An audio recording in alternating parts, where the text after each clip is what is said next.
Ich habe ja immer gesagt, ein Feststoffboot ist nichts für mich. Der Grund ist der, dass ich hier zwar zwei schöne Flüsse mit der Thaya und der Mach habe, aber zu sonstigen Gewässern habe ich es immer relativ weit und ich möchte nicht mit dem Kajak am Dach hunderte Kilometer fahren.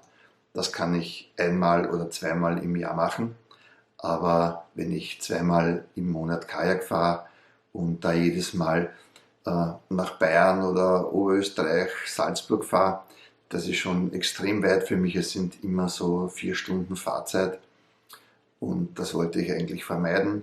Darum habe ich Luftboote, darum habe ich auch meinen Natseq, den ich überall reingeben kann. Den bringe ich in meinen PKW, den bringe ich in meinen Transporter und mit dem bin ich auch sehr zufrieden.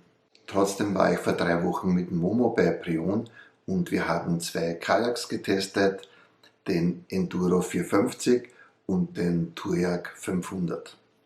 Der Enduro war für mich persönlich jetzt gar nichts.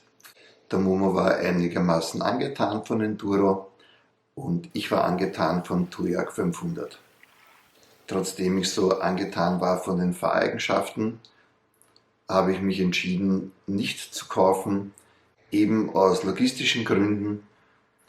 Und beim Wegfahren hat aber Momo noch gesagt, nimm ihn gleich mit, ich kenne dich, in einigen Tagen kommst du und holst ihn dir. Naja, ich habe das Ganze verneint, habe gesagt, nein, das ist total blöd bei mir mit der Fahrerei und so. Ja, ich bin dann heim und eigentlich war das für mich abgehakt, das Thema.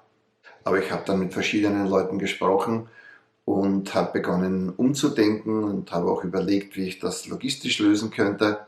Und etwa eine Woche später habe ich bestellt. Bestellt habe ich einen Touryak 500 in Gelb mit Steuerung und Lukendeckel.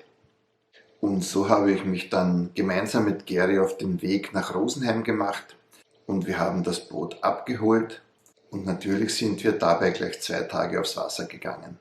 Und von diesen 2 Tagen gibt es hier noch einige Eindrücke. Viel Spaß dabei. Wunderschöne. Zuerst Robert. Das Gary.